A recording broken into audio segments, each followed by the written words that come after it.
우리 마태복음 21장 우리 12절부터 우리 17절까지 말씀 같이 읽었습니다. 우리 껍데기는 가라라는 제목으로 함께 하나님 말씀 나누겠습니다. 아침 고난주 첫 번째 우리 새벽기도인데요. 일반 교회에서라면 새벽기도 같이 이제 고난주 새벽기도를 하지만 저희 교회에서는 저녁 때 오늘부터 이렇게 같이 저녁 때 함께 성도들과 기도하고 말씀을 대합니다. 하지만 우리 새벽을 깨우는 것도 의미가 있기에 우리 함께 이 시간 말씀을 듣습니다. 여러분에게 그 마이클 홀튼이라는 분이 쓰신 그리스도 없는 기독교라는 제목의 책을 좀 소개하고 싶습니다. 그 책의 내용을 좀 간략하게 얘기하면 다음과 같죠. 현대 교회는 이 바벨론의 포로가 되었다라고 소개를 합니다. 그것은 복음주의가 아니라 도덕주의, 윤리주의의 메시지에 사로잡혔다라는 것이죠. 그리고 현대인들이 참 고난이 많고 상처가 많고 아픔이 많다 보니까 이 하나님의 말씀이 심리치료적으로 바뀌었다라는 것입니다. 우리의 마음에 터치가 있는 그런 메시지들이 우리에게 복음으로 오해된다는 것이죠. 한편으로는 또 조엘 오스틴이라는 사람이 쓴 뭐 긍정의 힘이라든가 잘 되는 나, 여러분 그런 책 혹은 보신 적 있거나 집에 한두 권 꽂혀 있을 수도 있다고 생각을 합니다. 그런데 이런 책들에서 주는 것들은 뭐냐면 이 성공주의적으로, 그러니까 그리스도를 통해서 사업이라든지 인생에 성공하는 것을 마치 복음으로 오해하게 한다는 것입니다. 그래서 오늘날의 이 현실의 성경에 말하는 복음 대신에 우리는 일종의 성경이 우리 인생의 조언 역할을 해준다고 생각을 하는 것이죠. 복음과 조언은 다른 겁니다. 그래서 우리 소위 메시지라는 말들이 요즘 많이 성행하지 않습니까? 메시지라는 것이 성경에 주는 메시지로 말할 수도 있겠지만 그 메시지가 내 인생을 주는 일종의 가이드 역할, 조언, 내가 내 인생을 살아가는 데 있어서 참고되는 말씀 정도로 만약에 성경이 이용된다면 우리는 신앙생활 잘못하고 있는 것이죠. 이런 모든 변질된 복음에 대해서 대항하라라는 것이 이 책의 내용입니다. 여러분이 혹시 기회가 되시고 시간이 되시며 또 마음이 있으실 때 한 번쯤 읽어봤으면 좋겠다는 생각을 하게 됩니다. 여러분 마태복음 21장 12절 17절에서는 성전 정화에 대한 말씀입니다. 이 성전 정화는 이 사복음서에 동일하게 다 기록되어 있습니다. 그만큼 중요한 것이죠. 이 성전 정화에서 이렇게 보게 되면 예수님께서 성전에 들어가셨다라고 하면 시작을 합니다. 12절을 보십시오. 성전에 들어가 보니까 예수님이 성전 안에서 매매하는 모든 사람들을 보시고 내쫓기 시작했습니다. 다른 성구에서는 노끈으로 채찍을 만드셔서 그 모든 매매하는 사람들의 비둘기 파는 것, 모든 돈 거래하는 상들을 들러 엎으셨다고 말합니다. 예수님 하면 왜 떠올리는 이미지가 뭘까요? 사랑의 예수님. 가난하고 병든 자들을 향하여 긍휼을 베푸시고 모든 사람들에게 웃는 얼굴로 대하는 그 어떤 목자의 얼굴을 상상하게 합니다. 근데 오늘 이 예수님의 모습은 굉장히 과격합니다. 분노에 가득 차 있습니다. 제가 이 앵그리 버드 눈썹을 하고 나타나갖고 여러분 삶의 현장에 가갖고 막 난동을 부리는 모습을 보면 여러분들은 주변에 이런 얘기를 들을 겁니다. 저 목사, 이 동네 목회하는 목사래. 저 사람이 목사래. 이러면 여러분 우리 교회 성도가 오겠습니까? 저는 아마 이미지 메이킹을 해야 될 겁니다. 만나는 사람마다 거룩한 모습으로 안녕하시냐고. 그리고 그 힘들게 지나가시는 어른들이 있으면 그 리어카를 밀어드리고 이런 것들을 연출까지도 해야 되는 게 바로 오늘날 살아가는 목사의 모습이어야 될 겁니다. 근데 예수님은 정반대로 행하고 계세요. 많은 사람들이 보는 그것도 여러분 성전에서 예배드리는 그 시즌에 가서 상을 들러 엎는 거예요. 그러니까 예루살렘에서 여러분 그 성전에서 예배드릴 때 이게 맨날 이렇게 하는 게 아니라 시즌이 있습니다. 명절이 있다는 것이죠. 그래서 대표적인 게 오순절이잖아요. 그러니까 그런 예배들은 전국에서 뭐 해외에서도 이 디아스포라 유대인들이 다 와서 예배드리는 거죠. 이스라엘의 예배 특징은 바로 짐승 제사를 드리는 겁니다. 물론 여러분 우리가 오늘날엔 여러분 뭐 교회 들어올 때 돈을 바꿔주고 그런 일은 없죠. 하지만 당시는 좀 특이했습니다. 성전세라는 걸 냈다는 말이에요. 그러니까 성전에 들어갈 때 성전을 돈을 내야 됩니다. 그런데 환전을 해야 돼요. 우리나라에서 돈을 쓰려면 우리나라 화폐를 써야 되잖아요. 그러니까 그 나라 사람도 우리 이스라엘 사람도 성전에 들어갈 때는 화폐 환전을 해야 되고 해외에서 들어와서도 그 나라 사람 돈을 갖다 환전을 해야 된다 말입니다. 그러니까 성전세를 환전해야 돼요. 환전을 할 때 꼭 뭘 남길까요? 예, 이윤을 남깁니다. 거기 끝나지 않죠. 그리고 재물을 드릴 때 뭐 비둘기 파는 거 이런 얘기가 나오잖아요. 그 얘기는 뭐냐면 성전 예물을 드릴 때 다 짐승 제사를 드렸단 말이죠. 그러니까 가난한 사람은 비둘기 같은 걸로 드리고 좀 있는 자는 양, 좀 더 좀 부자는 뭐 소 이런 걸로 했겠죠. 그러니까 그 사람의 컨셉에 맞게끔 재정 형편에 맞게끔 이런 짐승들을 그러니까 그 앞에다가 쫙 들이우고 그것들을 팔았던 겁니다. 여러분 왜 이런 일이 일어났을까요? 처음부터 그러진 않았겠죠. 뭐 다윗 시대, 솔로몬 시대 이런 일은 없었을 겁니다. 하지만 왜 이런 일이 일어나냐면 편리함을 위해서인 겁니다. 편리함을 위해서. 그러니까 먼 데서부터 사람들이 와서 그러니까 해외에서부터 와서 예배드리러 온 사람들이 있는데 당시에 뭐 교통수단도 좋지 않은데 배 타고 못 타고 걸어오고 하는데 그동안에 여러분 뭐 양이 시름시름 알아서 병들거나 하면 그거 어떻게 예물을 드리겠습니까? 그러니까 쉽게 하는 거예요. 돈만 들고 여름 바캉스 가면 바가지 쓸 각오하고 그냥 예루살렘에 와서 요거 얼마입니까? 그냥 사갖고 예배 드리면 돼요. 그러니까 이게 누이 좋고 매부 좋은 겁니다. 그렇죠? 도랑치고 뭐 가지 잡고 이런 거 있잖아요. 꼭 먹고 알고 하고 이런 거예요. 그러다 보니까 예배는 드려야겠는데 편리하게 예배 시스템을 만들자고 도입했는데 결국 사람의 이 합리적인 생각이 하나님의 말씀과 전혀 반대적인 것을 갖고 온 것입니다. 예수님은 이 모습을 보고 들러 엎으신 겁니다. 여러분 이게 가당치한 일입니까? 제가 여러분이 하고 있는 그 사업터에 가서 그 좌판을 들러 엎고 사무실에 난동을 부린다고 생각하십시오. 생각해 보십시다. 목사란 이유로. 그러면 여러분 저를 어떻게 생각하시겠어요? 예수님의 인격과 당시 그 모습들은 사람들에게 충격을 주었을 겁니다. 두 번째 뭐가 문제냐면 이 일을 눈 감고 윤호해 줬던 사람들이 있습니다. 종교 지도자들이었습니다. 뭐 대제사장들 또 여러분 뭐 바리새인들 이 사람들이 다 그냥 눈 감아주고 허용해 준 거예요. 반드시 거기에 돈을 받았을 겁니다. 사람 사는 거 다 똑같잖아요. 그죠? 다 똑같아요. 다 똑같습니다. 제가 뭐 더 말하지 않겠습니다. 뭐 목회자든 뭐든 다 똑같아요. 다 돈 좋아해요. 그러면 이런 것들이 성행하는 이 성전 앞에서 그들끼리 다 뭐 눈 감아주고 뭐 돈 왔다 갔다 하고 이제 잘 정착된 시스템이죠. 그거를 예수님이 가서 들러 엎으신 겁니다. 여러분 모난 돌이 정 맞는다라는 말 있죠. 올곧게 살면 안 돼요. 세상은. 우린 그게 다 어렸을 때부터 체득이 되죠. 튀면 죽는 겁니다. 튀면 맞는 겁니다. 그러니까 입 닫고 가만히 있어야 되는 거예요. 그런데 믿음도 그렇게 되나요? 예수님을 섬기는 예배하는 그 자리에서도 남들이 다 괜찮다고 하는데 왜 너만 그렇게 유난을 떠냐? 근데 그게 사람들이 좋다고 해서 하나님도 좋은 겁니까? 아니에요. 우리끼리 편리함을 이용해서 여러분 예배드리고 우리끼리 좋게 해서 신앙생활 하는 거 사람들한테는 인정받을 거예요.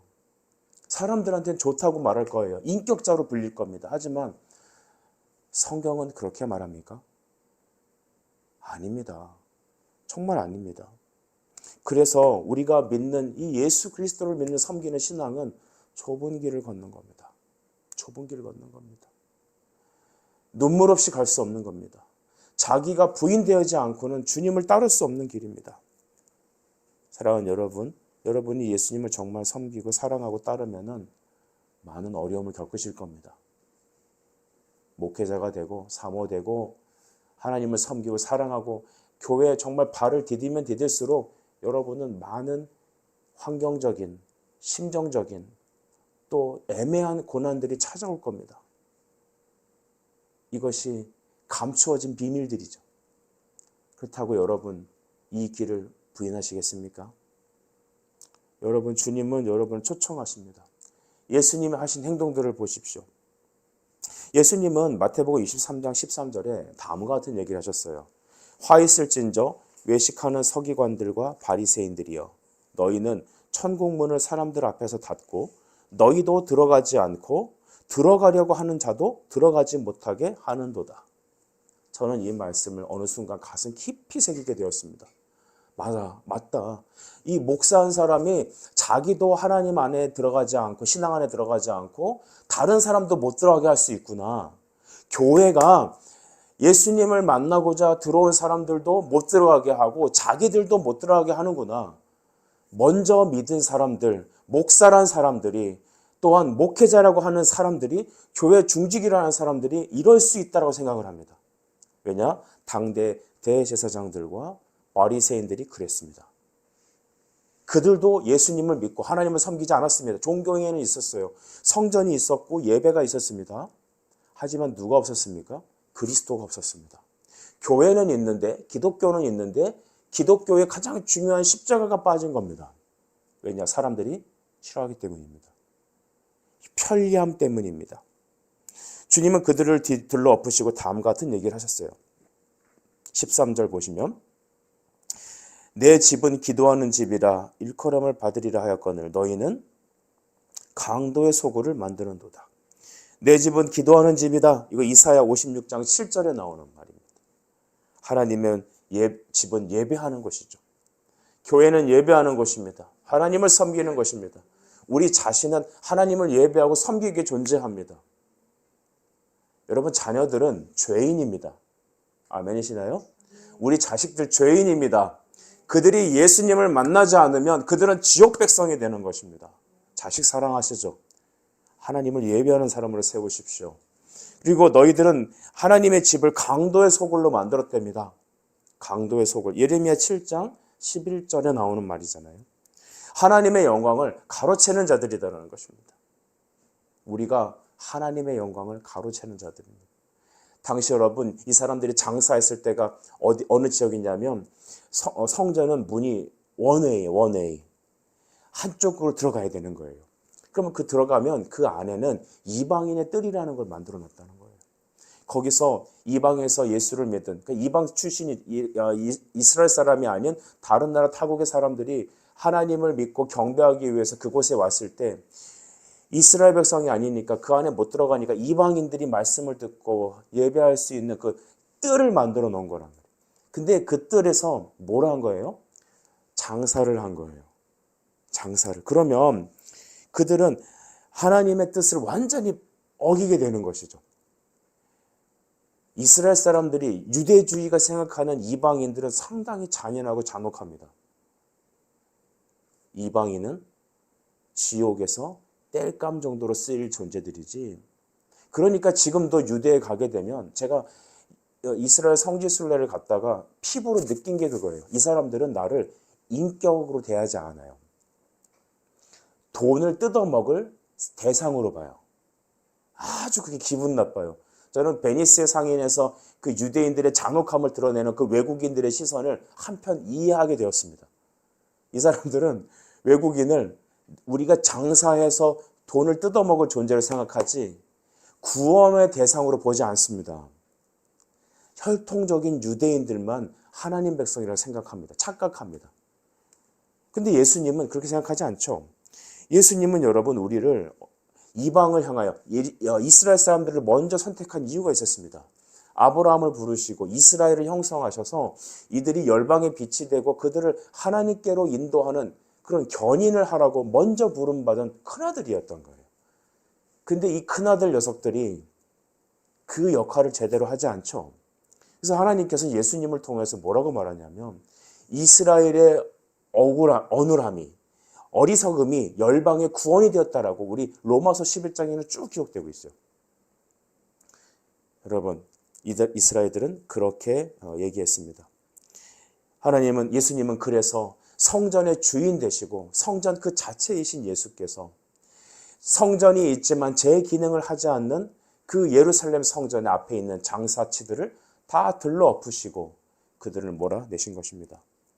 예수님은 몰랐을까요? 추후에 이런 일들이 자기에게 어떤 데미지로 올까 몰랐겠습니까?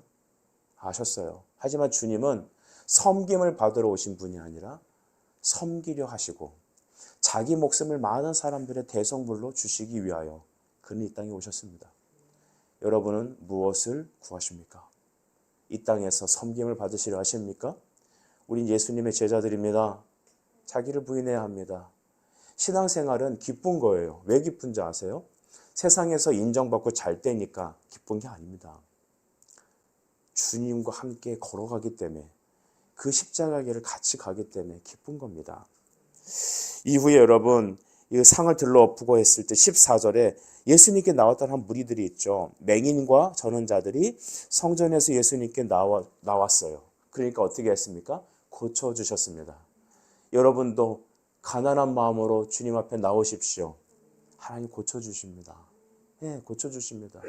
우리 성도들의 잘못된 게 하나 있다고 생각을 해요. 저도 그렇고 외식하는 거예요. 괜찮은 척하고 다녀요. 나는 되게 괜찮은 사람인 줄 알아요. 내가 되게 괜찮은 사람이니까 내 기준에 맞지 않는 다른 사람은 정죄하는 거예요. 아주 우습게 보는 거죠. 여러분, 그래서 완벽주의에 이르려고 하는 사람일수록 다른 사람을 향해서 정죄합니다. 제가 그런 사람 많이 봤습니다. 여러분, 그 사람은 은혜가 없는 거예요. 복음을 깨닫지 못한 거예요. 예수님께 나왔던 사람들은 맹인들이에요. 저는 자들이었어요. 그들이 예수님께 나아오니까, 이게 중요해요. 나아오니까. 믿음은 뭐예요? 예수님께 나가는 거예요. 우리 히브리서 11장 6절이 대표적인 말씀을 갖고 있죠. 믿음은 뭡니까? 하나님이 계신 것과 그에게 나아가는 자들에겐 상 주시는 믿어야 할 것이다. 여러분, 예수님께 나가야 돼요. 예수님께 나가십시오. 교만하지 마세요. 겸손해야 돼요. 그러니까 우리가 하나님을 만나는 방법은 여러분이 망해야 돼요. 내가 망해야 합니다. 완전 바닥을 쳐야 되는 거예요. 인격적으로, 정서적으로, 환경적으로 완전히 폭삭 망해야 예수님 앞에 겸손히 나갈 수 있는 겁니다. 맹인들, 전원자들이 주님 앞에 나갔습니다. 근데 이들은 은혜가 있어요. 하나님은 그래서 가난한 자들을 들으셔서요, 부한 자들을 부끄럽게 하세요. 어리석은 자들을 높이 쓰셔서 지혜롭다고 하는 자들을 여러분 부끄럽게 하세요. 여러분, 이게 고난주간인 우리가 오늘 예수님 앞에 서야 되는 이유입니다. 말씀을 통해서 내 자신을 비춰보면 내가 맹인이에요. 눈은 본다고 하지만 진짜 주님을 못 보는 거죠. 내가 듣는다고 하지만 하나님 말씀을 못 듣는 어리석음이 있어요. 걷고 뛸 수 있다는 힘이 있다라고 하지만 실제로는 한 걸음도 못 걷는 절름발이 인생인들이죠. 우리 인생 절름발이에요. 그러니까 맹인들과 전원자들이 예수님께 나갔을 때 고쳐주셨어요. 이 고난주간에 우리 주님께 나가시죠. 우리 가정은 어떻습니까? 우리 상황은 어떻습니까?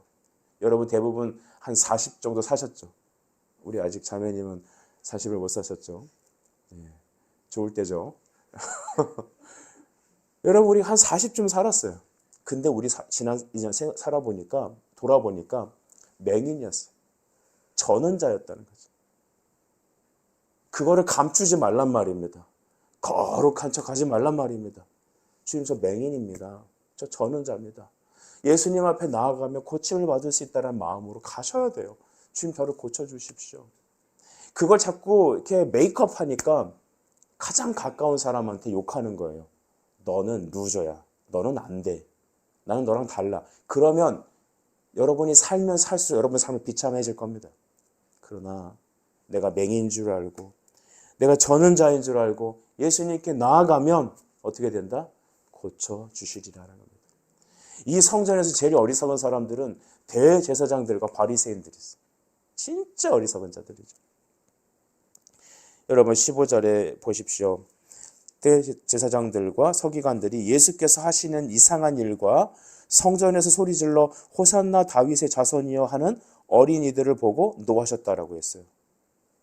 대제사장과 서기관들, 그들 하나님 섬긴다고 하는 사람들이고요. 영적 지도자들입니다. 오늘날을 바꿔볼게요. 신학대학교 교수들과 지교회 목회자들이 예수님을 제일 분노하고 싫어했다는 겁니다.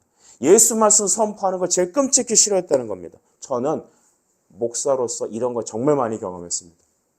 교회에서 어린아이들과 청소년들과 또 우리 일반 집사님 성도들은 말씀을 잘 받아요. 근데 누가 제일 복음을 싫어하는 줄 아십니까? 종교 지도자들입니다. 교회 기득권들이 제일 싫어해요. 그거 정말이에요. 참 이상하죠. 그들은 이런 예수님이 하시는 일들을 이상한 일로 봤어요. 경이롭게 봤어요. 자기 생각에 맞지 않은, 사람은 그걸 알아요. 우리 꼰대라고 그러잖아요. 그러니까 영적으로 꼰대가 있더라고요. 꼰대 뜻이 여러 가지 있겠지만 저는 교회 안에서 꼰대는 다음 같다고 생각합니다. 자기가 경험한 거, 자기 생각대로만 생각하는 거예요. 그래서 말씀을 들어도 내 기준에 따라서만 필터링해서 듣는 겁니다. 내가 하고 싶은, 내가 받고 싶은 그것만 딱 취하는 거예요. 그러니까 설교를 들어도 자기 기준에 맞게끔 딱 듣는 거죠. 우리 성도들이 여러 가지 신앙의 스펙트럼이 있더라고요. 감리교, 오순절, 기타 등등 자기 도덕주의 다 있더라고요. 우리 안에. 도덕 윤리적인 관점을 갖고 있는 사람은 목회자 설교를 들으면서 자기 기준대로 필터링합니다. 은사주의적이고 신비주의적에 빠져있는 사람은 그런 말씀만 들을 때 아멘합니다. 여러분, 그러니까 우리는 정말 성경적인 관점을 갖는 게 너무나 중요한 것이죠. 우리 어떻게 그러면 할 수 있을까요? 새 술은, 새 포도주는 새 푸대가 필요합니다. 다시 말씀을 처음부터 들으면 되는 것입니다. 여러분, 우리 다시 하나님 말씀 앞에 저도 그렇고 여러분도 그렇고 이 고난주를 기점으로 새롭게 새 부대로 다시 형성되었으면 좋겠습니다. 여러분, 이들은 굉장히 이상한 일로 보았습니다. 성전에서 왜 이런 일을 행하냐? 우리 장로교, 특별히 합동 측의 문제가 뭔지 아십니까? 말씀의 본질을 잃어버리고 행위만 남았어요. 주일날 돈 쓰면 안 되는 거죠. 예배 전에 이거 거룩 이래야 돼요. 장로님은 존경받아야 되고 뭐 법칙이 있고, 물론 말씀과 법칙 규칙 다 필요 없는 건 아니에요. 하지만 말씀 본질에서 떠나고 껍데기만 남으면 될까요? 성전만 남으면 됩니까? 성전 안에 그리스도가 없는데? 여러분, 그거는 아무것도 아닙니다. 그러나 여러분, 이때 성전에서 소리 질렀던 대상이 있는데 그게 누구냐면 어린이들이었습니다. 여러분, 애들이 뭘 알까요? 근데 애들이 특징이 있어요. 애들은 유치하죠. 되게 유치합니다. 뭐 사달라고 떼쓰고 막 그래요. 하지만 어린이들의 좋은 장점은 뭐냐? 순전하다라는 거죠. 있는 그대로 감추지 않고 말하는 거예요. 어른들은 싫어도 싫은 척을 안 하죠. 우리 충청권의 민심은 무엇입니까? 여러분 아시죠? 물건을 파는 사람이 가격을 어떻게 말해요? 사야 되는 사람이 알아서 줘야지. 참 어렵습니다. 세상 사는 게. 파는 사람이 어떻게 알아? 사는 사람이 알아서 줘야지. 근데 내 안에 중심은 또 있어요. 얼마 이상은 안 팔겠다. 여러분, 사람 대부분 그렇습니다. 근데 어린이들은 그런 메이크업이 없어요. 그런 여가장치가 없어요. 있는 그대로 하는 거예요. 여러분, 여러분의 안에 그 순전함이 있길 간절히 바랍니다. 그들은 뭐라고 말했습니까? 호산나 다윗의 자손이여. 즉 당신은 메시아입니다라는 선포입니다. 예수님, 당신은 우리의 구원자입니다. 메시아 당신님, 나는 당신을 사랑합니다. 막 선포하는 것입니다. 이 아이들을 통하여 하나님 영광 받으시는 거죠. 근데 대제사장, 서기관들은 완전히 열받았습니다. 분노하고 분개하였습니다. 여기서 말하는 분노하다라는 것은 여러분 헬라어 단어를 보게 되면 정말 그 소리 듣는 걸 끔찍이도 싫어하는 거예요. 막 분노가 일어나고 괴로운 거예요. 복음을 들으면 막 괴로워서 어쩔 줄 모르는 사람들이 있더라고요. 많이 봤습니다. 그런 분들. 이상하죠? 그리스도인인데 이상하게 예수의 십자가를 얘기하면 너무 싫어하는 거예요. 막 베베 꼬고 막 견디지 못하고 분노하고. 왜 그럴까요? 그들이 하나님의 백성이 아니기 때문입니다. 대제사장과 서기관들이, 신학교 교수와 목회자들이 그랬다는 겁니다. 여러분은 복음을 들을 때 기쁩니까? 죄에 대한 지적이 있을 때 기쁩니까? 거기에 대해서 반대하고 내 안에 분노가 일어나고 잠이 쏟아지고, 이거는 내 영혼이 병든 것이든지 어쩌면 여러분에게 예수의 생명이 없다라고 밖에 볼 수 없습니다. 고난주 첫 번째 이날 아침에 우리가 받아야 될 메시지는 내 안에 껍데기는 벗겨져야 된다는 겁니다. 더 이상 외식하는 삶 살지 맙시다. 목회자니까, 목회자 가족의 가족이니까, 내가 3대째 4대째 예수 믿으니까, 여러분이 소위 새벽에 나올 정도면 여러분은 그래도 교회에서 리더잖아요. 내가 그래도 교회에서 리더니까 그것 때문에 하지 말라는 거예요. 내 안의 껍데기를 벗어버리십시오. 맹인과 소경들이 예수님께 절름거리며 회복을 위해서 예수님께 나왔던 그 믿음으로 내가 눈은 보지만 보지 못하는 소경이라고 생각하시고 걷지만 나는 절름발이 인생이라고 솔직히 고백하고 하나님 앞에 눈물로 기도하세요. 그에게 나가는 자들은 주님이 상을 주실 것입니다. 예수님은 16절에 이렇게 얘기하세요. 중간에 보면 어린아이와 젖먹이들의 입에서 나오는 찬미를 온전하게 하셨다 함을 너희가 읽어본 적이 없느냐. 여러분, 외식 있는 모습이 아니라 있는 그대로의 신앙으로 하나님께 나가십시다. 하나님은 그 이후에 17절에 보시면 그들을 떠나 성 밖으로 베다니에 가셨다 그랬습니다. 그들을 떠나셨다고 했습니다. 저는 이 그들을 떠나셨다라는 말에 굉장히 아침에 큰 충격을 받았습니다. 주님 떠나시는구나. 더 이상 너희들과 볼 일이 없으니까 떠나시는구나. 계시록 2장 5절 말씀을 읽어드립니다. 너희가 만일 회개하지 아니하면 내가 내게 가서 촛대를 그 자리에서 옮기리라. 깨닫지 못하는 것은 저주입니다. 말씀을 듣고도 분개하고 대항하는 것, 그거 택하지 않은 백성의 특징들입니다. 여러분, 오늘 이 말씀을 주신 것은 우리에게 큰 축복이죠. 굉장히 럭키죠. 왜냐하면 이런 것들을 우리에게 주셔서 깨닫게 하시고 돌아오게 하실 거니까. 한국교회 성령이 떠나고 있습니다.